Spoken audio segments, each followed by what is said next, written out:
There are 5 things ADHD spouses think are just who they are, nothing to see here, when they actually have names. Undiagnosed ADHDers often end up feeling ashamed of these traits, mostly because family unintentionally misread them. And since neurodivergent people tend to gravitate towards each other, if you're ADHD and your partner is neurodivergent too, learning these matters even more. I lived with all 5 of these and more for years before I connected them to ADHD. By the time we get to number 3, you'll understand exactly why my keys are permanently clipped to my purse at all times. And from my side, I spent years quietly reading some of these as personality quirks, or honestly, sometimes as not caring when the truth was closer to the opposite. Stick around because the 5th one is the one that finally made our whole dynamic click into place for both of us. Thing number 1 is emotional intensity, the kind where a new relationship or interest doesn't just feel exciting. It feels like the most important thing that has ever happened to you in your life. I have felt connections within days that other people spend months building, and it felt completely real every time. It's not that I was exaggerating for effect. My brain apparently experiences interest and affection at a volume most people don't operate at. That same intensity dips, and when it dips, even for a total ordinary reason like being tired, it can look to someone like the feelings themselves have changed. That reads as moody or hot and cold or unreliable. Honestly, I didn't have words for any of it for years, and I definitely didn't understand how confusing it looked from his side of the room. Now, here's the thing about how I actually experienced that. I used to track it the same way you track weather. Intense one week, quiet the next, and I'd quietly wonder which version of her was the real one.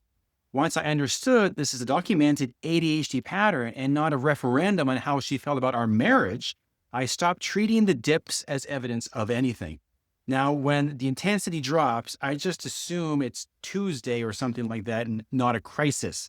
I can see that would be confusing, especially for someone on the autistic spectrum, tracking my moods like weather. But Ryan's shift mattered more than anything he could have said because it meant I didn't have to perform emotional stability. I could just feel what I felt and tell him that it wasn't about him and let it pass. That's exactly the kind of pattern our free neurodivergent couples clarity quiz was built for. It only takes a couple minutes, and we've dropped the link in the description below. Thing number 2 is needing to retreat after a hard day so completely that being asked one more question feels unbearable. I've gotten genuinely emotional over someone asking me what I wanted for dinner. Not because the question was unreasonable, but because I had used up every last drop of my decision making capacity I had for that day, and there was nothing left in the tank.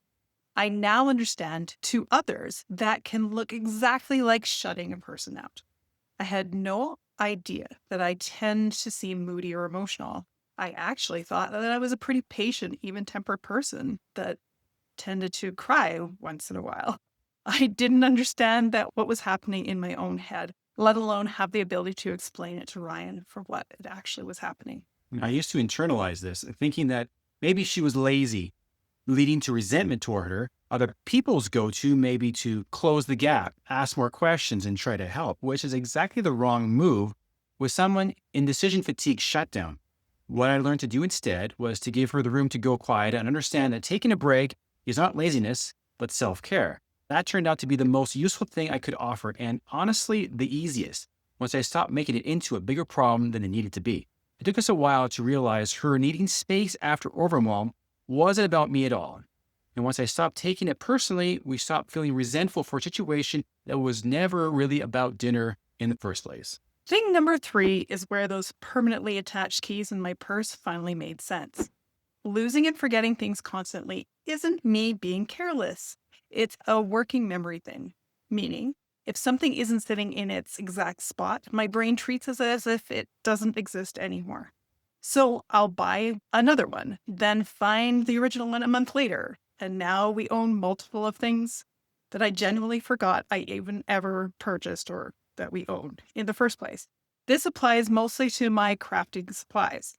And now I keep these things in clear bins so I can actually see what's in them. The keys stay clipped to my purse permanently, so that I don't lose them in my purse or out of my purse, because that's the system that works for my brain. I have places and spaces that I try to put things in as soon as I'm done with them. And thank goodness Google can find my phone, because that particular battle I've simply accepted defeat on. Now, here's exactly what shifted for me. The dishwasher thing used to genuinely irritate me. Things ending up in odd cabinets, half put away, in places that made sense to no one but her in that moment, which used to send me on genuinely pointless searches through the kitchen. And I've learned that it isn't carelessness, it's just that same working memory issue that the object stops existing for her the second it's out of sight. Not that she doesn't care where it goes. In the grand scheme of 23 years of marriage, that's genuinely not a big deal. So I just work with it instead of resenting it. And in my defense, I think that we have 5 people in our house who unload the dishwasher, and then they all believe things belong in different places. And it isn't just me. Except I just happen to know just precisely where things are supposed to be. Right. It's not just me. Thing number 4 is doing nothing when there is clearly a lot that needs to get done. I used to get into trouble due to procrastination, but for ADHDers, this isn't procrastination the way that most people mean it. It's more a task paralysis, where my executive functioning has essentially shut down and I'm just waiting for it to reboot. I knew I had a full weekend of things to handle, and when the moment came, I could not tell you where to even begin. I can see how Ryan could easily have read this as laziness or disengagement. A lot of ADHD people absorb that judgment from the people around them and start to believe it about themselves. I did for a long time. So many childhood comments. You're a dater, lazy, head in the clouds, ditzy. I'm sure you can think of others. It all settles in the brains of ADHDers and carries through with us into adulthood. So I used to hope for her just to pick up a task like painting the fence during her summer off from teaching. Now I understand the lack of structure itself is the barrier, not the motivation. So instead of pointing her at whatever needs doing, I let her take on what she's genuinely pulled towards, like reorganizing her bonus room. And the honest truth is that I can pick up far more around the house than I used to think was fair, and it costs me very little.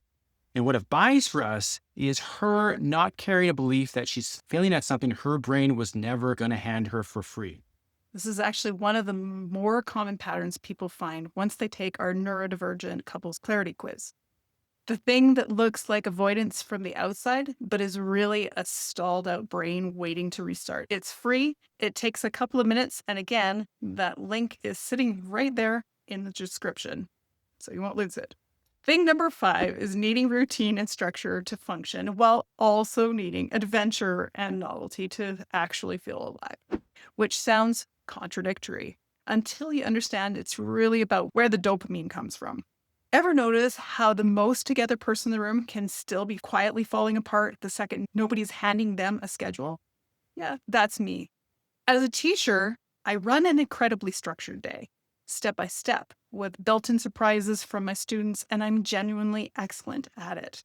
Come summer, with none of that scaffolding, I fall apart in a way that looks completely backwards to people who assume structure was always the hard part for me. If I'm going through the days with too many new things, even holidays, my predictable routines and structures go out the window. I can usually adjust and keep my wits about me in a way most people can't, but long-term disruptions is different. Trying to assess all the new changes, unstructured pieces at once throws my brain for a loop, and it shuts itself down. My lists have to be small, routine, and achievable. Time blindness is part of this too. I genuinely lose track of how much time has passed until it's already gone. Honestly, I'm not sure Ryan understood what he was getting into, not until well into our marriage. Now here's where it gets specific for me. Her need for spontaneity used to bump right up against how I naturally operate, which is to plan things out in detail. What works now is planning loosely and keeping options open, instead of locking in details months ahead and expecting her to have opinions about them in the moment. She's brilliant at going along with a plan I've made and folding her own spontaneity into it, as long as I leave room for that instead of trying to nail everything down in advance, which for someone who likes a plan took real practice. I've also learned not to pull her out of hyperfocus when she's deep into something and to just ask when she has bandwidth rather than assuming she does. It turns out my structure and her need for novelty aren't actually working against each other. They're the two halves that make the whole thing run. Out of these 5, which one hits closest to home for you? Drop the number in the comments below. We genuinely read every one. And if you recognize yourself or your spouse in more than one of these, it's worth taking a couple minutes for our free Neurodivergent Couples Clarity Quiz. It'll help you pinpoint exactly which patterns are showing up in your relationship, and you'll find a link waiting for you in the description below. Understanding what's normal for an ADHD brain is only half of this. The other half is understanding what's happening on your partner's side of the table, especially when neurotypes are colliding in the same house. That's exactly what we get into in the next video. So if you want the other half of this picture, go ahead and watch this video next. Thanks for watching, and remember, neurodivergent couples can make relationships work.